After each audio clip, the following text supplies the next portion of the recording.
Welcome to the Save Childhood podcast with Jennifer McCarville. Because childhood has changed, but children have not. Hey everyone, welcome to the Save Childhood podcast. I'm Jennifer McCarville. And I'm Nicole Dugan. It's back to school time. Yes, it is. So exciting. Mm-hmm. I love back to school time. Me too. Yes, Me too. so fun. Getting ready for the children. I did hear someone saying the other day, well, I've always kind of said June is like, oh my gosh, I can't believe that just happened to me. We're just decompressing from a year of lots of things being needed and action. And, and then July you're waking up. And we talked about this in a previous podcast. But then Allison, who's the administrative director here at our school, she was telling me yesterday that she had heard August is like Sunday night preparing for the week, all day, every day, the month of August. And I was like, that's awesome. I can see that. I totally agree. So it's going to be so much better when the children are here. We love it when the children are here, but we are having prepare for the school year all day, every day. Yeah. And but it's a great time. Looking forward to having them back, and it makes everything happier. And one thing that parents are looking forward to with back to school, besides maybe back to a regular schedule, is having their children go to school and make friends. Yes. And it's so precious. But I have found in many years that is one thing that parents of preschoolers, the 3-4-year-old-ish age group, that sometimes will be sad about or disappointed about, because one of their big reasons was to make friends. Right. And they aren't coming home telling them who their friends are, or they've noticed when they come to pick them up and they observe for a few minutes that they're by themselves, etc. Or everybody's my friend, and they're hoping for a really intimate friendship, one-on-one, a small group of friends, and understanding the social stages of play we're going to talk about today, how we grow through those as young children, I think is very helpful. Yeah. Because everything that they're doing socially is developing the foundation of friendships and their own autonomy and their own understanding of self, and how to get along with other people, etc. But it doesn't always look like that. You do have a rare occasion where the 4-year-olds will be, they're always looking for each other. That is my best friend. That is all year long, and that can happen. But it's okay if it doesn't. Absolutely. And it's more common for it not to. Yeah. Yeah. And that's okay either way. And so how many stages of social play are there? So there are 6 stages of social play. Okay. And they were defined in the 1930s by a lady named Mildred Parton. Okay. And the thing that's so interesting about that, I guess, is that the 1930s, which confirms what we know, that development is the same. It has been from the beginning of time, basically, that the sequence in which skills, etc., are developed in children haven't changed. These were developed in the 1930s. These were identified by her in the 1930s. There's been continuing more recent research, but it just confirms what she identified as these stages of social play. So that's encouraging, because we know that childhood has changed, but children have not.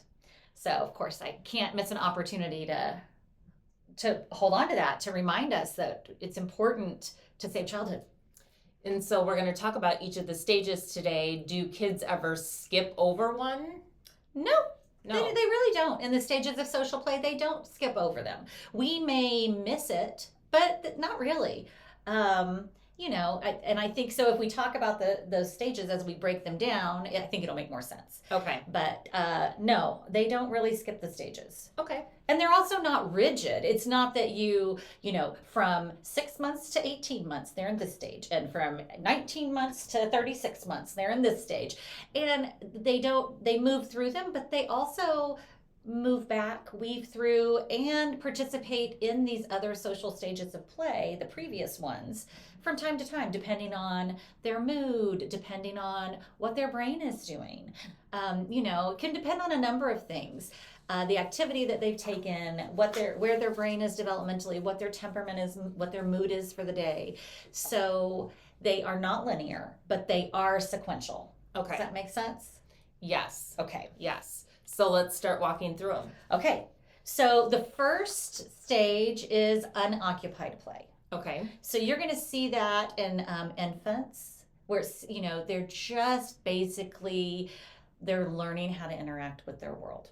They're figuring out where their hands are. They're figuring out, and that's just unoccupied. It is play.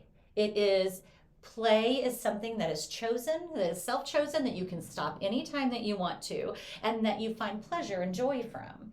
So, I'm narrowing down that definition of play a little bit because we don't need to go into all of that, but it is play when they are interacting with the world in a way that they've initiated. And we don't think of that sometimes. We think of it more, I think, as a reflex or, and that's not really what it is. They're choosing to move their hands about, to try to interact with the world around them. And so that's called unoccupied play, when they're just kind of checking things out, gently moving their bodies and interacting with the things around them. And it's important. Yeah. So we can see even in infancy and, those early months that play is beginning to blossom. Yeah. And then solitary play. Solitary play, which is very common around the toddler years. And even before then, but that's when it's most common, I think, I would say, in those toddler years. And that's when they're playing by themselves, really unaware of anybody else around them, playing by themselves, and just enjoying that. They don't need anybody else. They don't really want anybody else to touch their things, to be involved in what they're doing. They're very egocentric. That's the kind of play that everything is mine. The toddler's creed is something like, if I have it, it's mine. If you have it, it's mine. If I had it a little while ago, it's mine. If I want it, it's mine. If you had it and I want it, it's mine. If it was yesterday I had it, it's still mine. So just very focused on themselves. And very solitary unaware. play can be with other people in the room. They're still doing that type of, like other children are around. Yeah, but it's not antisocial either. Right. It's not antisocial. It is just the developmental stage of play. They're developing concentration and independence, and every stage, of course, is important. I know I say that over and over, but I can't help it because it's true. Yeah. So they're not being antisocial. Their job at that stage of development and the stages of social play is to develop that independence, to really be able to develop their focus, to become deeply absorbed in something that's interesting them, they find curious. And that's why, because they're so focused, when it feels like other people are entering into that or interfering with it, they become very protective. Yeah, perfectly typical and normal. So, in that stage of development, up through the third year, or even having a lot of a few things in a classroom setting is more important. If you're going to have at home, if you're going to have children come over and play, you need to have a whole lot of red balls, at least one per child. Mm-hmm. Not a red ball and a blue ball and a green ball, because they're not the same. And that's very important. And I mean, obviously we can't always create that, but we need to be aware of what they need for their fundamental needs to be met in development, so that we're not setting them up to struggle. Right. That's absolutely unacceptable, in my opinion, for us to create an environment that goes against their very nature and their developmental needs. So we have to think about those things and know that they're not being antisocial and they're just not ready to share their things, etc. I'll never forget going to play groups when my child was a toddler and kind of chuckling with the other moms because we come to this play group so they can play together, but really they're just playing by themselves. Yeah. So I guess it was really more about the moms than the kids. And nothing wrong with that. Right. I mean, we need community, we need each other. And the children were perfectly happy. Yeah. And they're also aware. I mean, it's a healthy thing. They're aware that other children are around them, and they're beginning to develop that awareness in those situations. Yeah. But for the adults to recognize that and be like, even if we don't understand it, it's really important that we observe keenly, we listen with our eyes, and we respect what they're doing. until, and if we want to learn to understand it, we can, which is what we have done. Obviously, this is what we do. But if not, if you just accept it, that's such a beautiful thing, right? Like, sounds like y'all were just like, yeah, well, this is weird. glad we got all these children together, but it's about us, which is great. Right. Yeah. What about the child who watches other people play? The onlooker. Okay. That child's the onlooker. And some children, stay in this stage for a long, long time. And they can stay in any stage for a long time, I guess. But the onlooker is really, really deep into observation, trying to figure out what are those people doing when they interact that way. How do you play like that? And some of them they even seem a little perplexed, like, why would you play like that? That's weird. What's happening? But yeah, that's an onlooker stage, and it's stage 3, and it's, again, very valuable.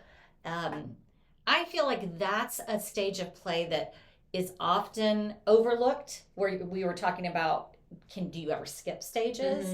And no, you don't. But I think the onlooker stage can be hard to observe with some children, because it seems like they go straight from playing in the solitary play to now I'm moving into parallel play, which we're going to talk about in a minute. And that onlooker play goes between. So it can be a very short period, it seems, for some children. But some children, those children who spend a long time in the onlooker stage, sometimes people will be concerned. Like, why aren't they joining in? Yeah. And it, like, again, we said again, it's not linear. You go back to these. There will be different stages throughout life even, but definitely throughout elementary school and the schooling years that you do become an onlooker again, where something is new or unfamiliar, or you just don't have the confidence right now. You need to understand it more before you jump in.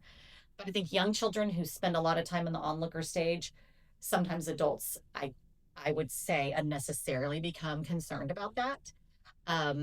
And so if that happens to be you, or you happen to observe that in a child, I think you can be encouraged that it's a healthy stage of play, and some children are going to spend more time there than others. But I think with most children, we just don't even really notice it much. Okay. So parallel play was the next one. Yes. So parallel play is when children are playing side by side, and they're not really, they might be using the same materials. They're not really interacting with each other. They're just working side by side. So they might each be building their own tower and sharing the materials. But for the most part, they're just on their own. And it's a happy time for them. In other words, they've gone from the solitary play of the toddlerhood, where they're like, I know you're over there and I'm kind of aware of you and noticing, to I kind of like being next to you. I like being next to another person.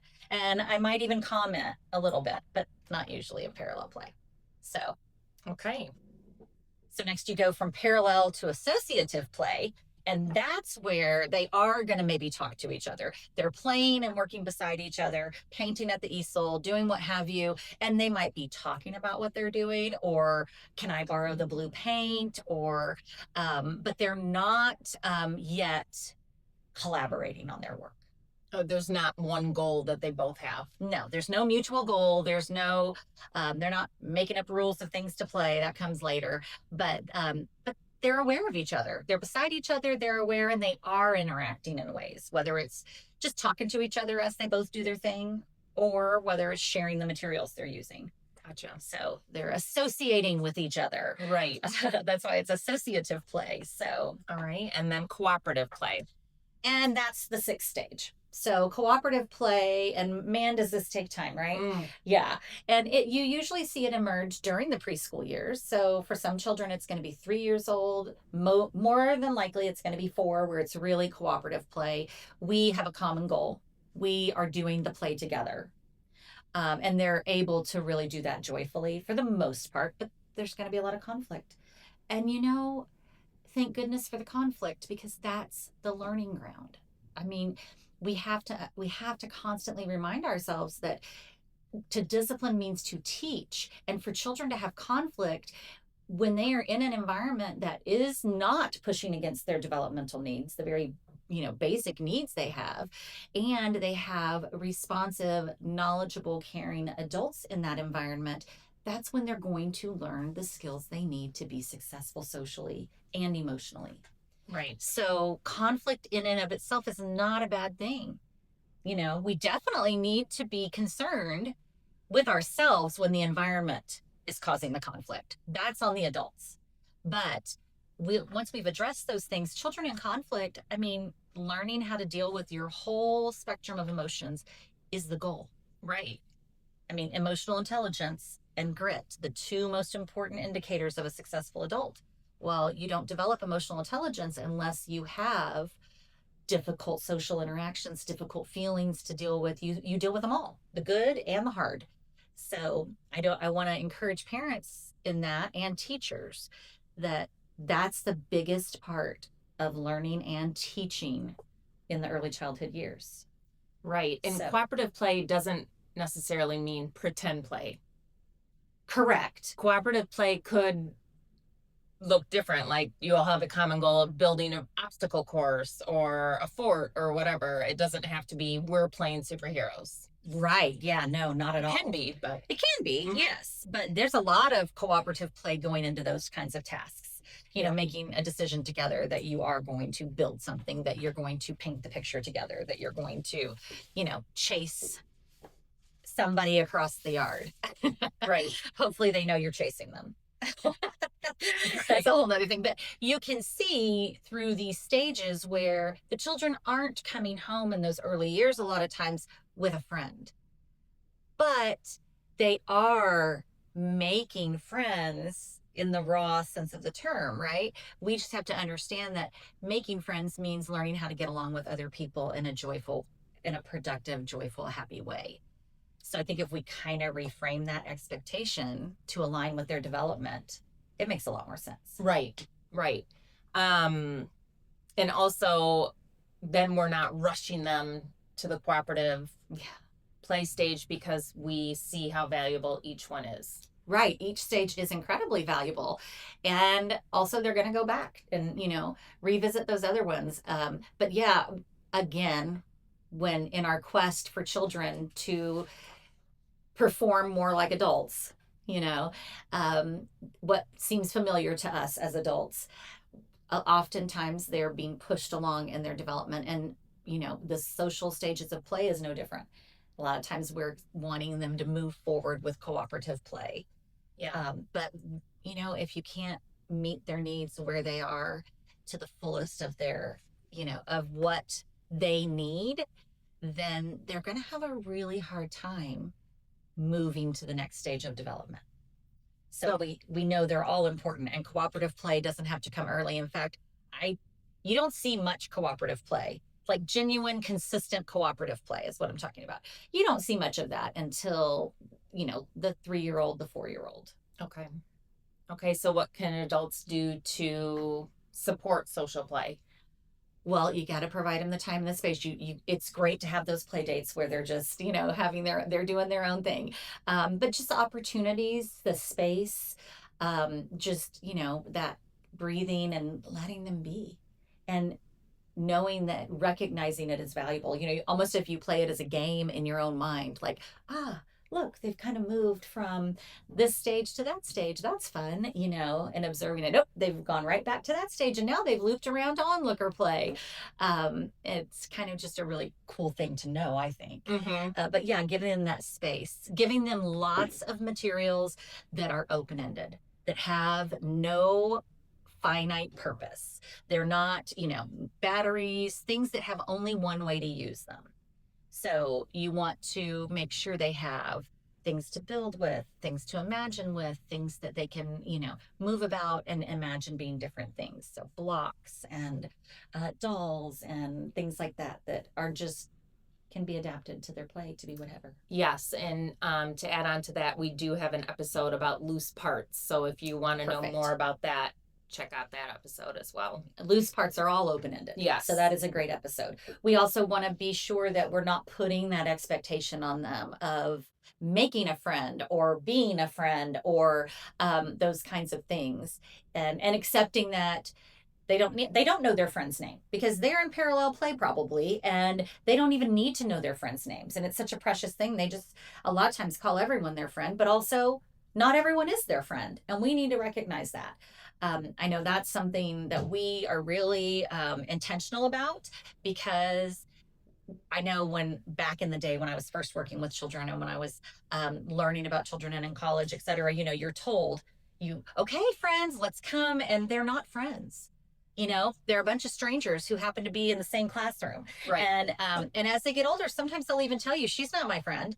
And so, we have a foundation here at Marvelously Made School of that everyone has inherent value because they are made by God.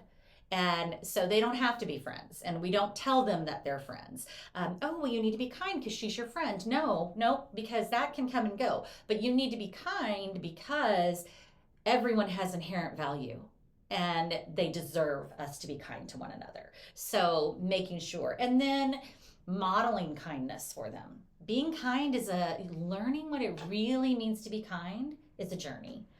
And a lot of times in a lot of places, they have lessons in kindness, which in and of themselves are not bad things, but it's, again, not a box you check because you've told the children to be kind.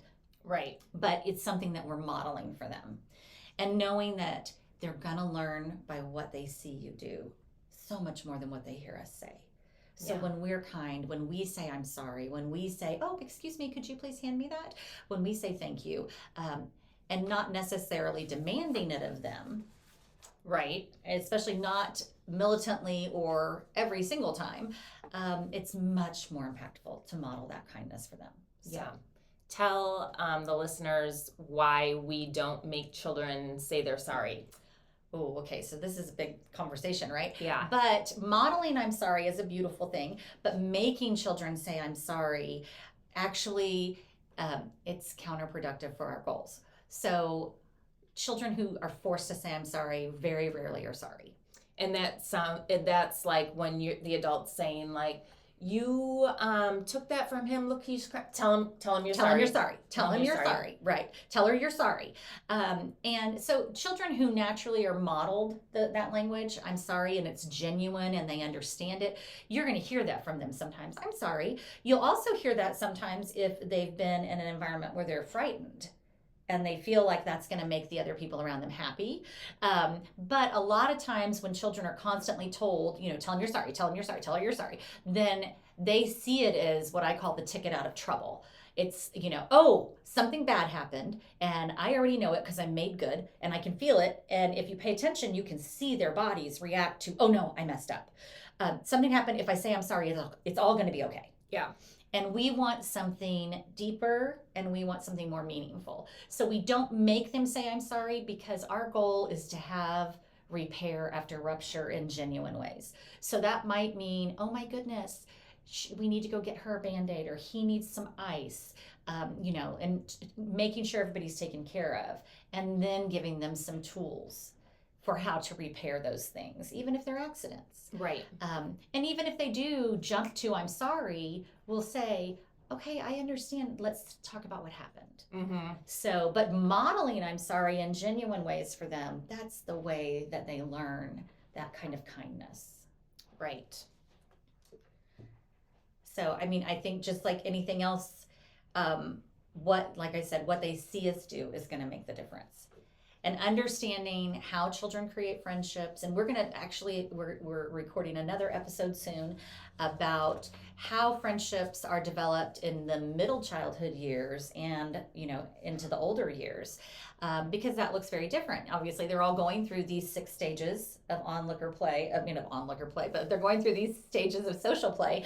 And they're going to have arrived at the end of that developmental phase around 5-6 years old. They're still not finished. They're not finished developing the skills.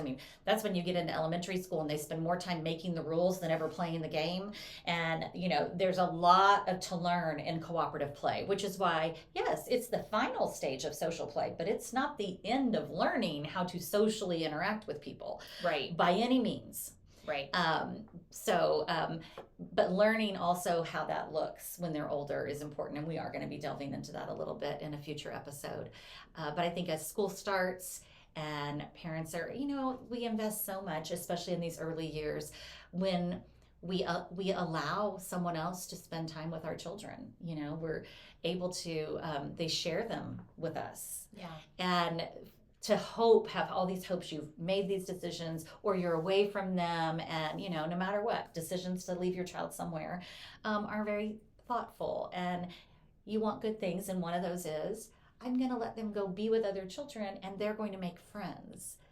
And they are, but friends look like parallel play, onlooker play, associative play, and also solitary play. That's also, you could call that friendship for that stage of development. That's the best friend they can be in that stage, is to just, work on what they're working on. Right. So they're all making friends in whichever stage, and to know what that looks like, I think, is so helpful. And there's no better time, I think, to kind of delve into that than right now, as children are starting school, and parents are excited for that. I agree. Well, that's it for today's episode about social play and the stages. Thank you for sharing that information with us. And like, subscribe, comment, share with your friends who are passionate about children and childhood and want to learn more. Join us at savechildhood.org. Yes, where you can learn about the 14 tenets, and also we're working to grow our resources there. You can join the movement, what does that mean? Well, it means you're on our mailing list. It means that as we continue to grow resources, you'll have information, those kinds of things. So if you join the movement, we know that you find this a very important endeavor to advocate for children and protect childhood in appropriate ways, so that we're not talking about sheltering children. We're talking about giving them what they need to develop really well. You can check out the 14 tenets, join the movement, and then we're on all the things, right? Yeah, Instagram, Facebook, TikTok, YouTube, Apple Podcasts. Thanks for joining us. We'll see you next time. Have a great day. Thanks for joining us today. To learn more and join the movement, go to savechildhood.org.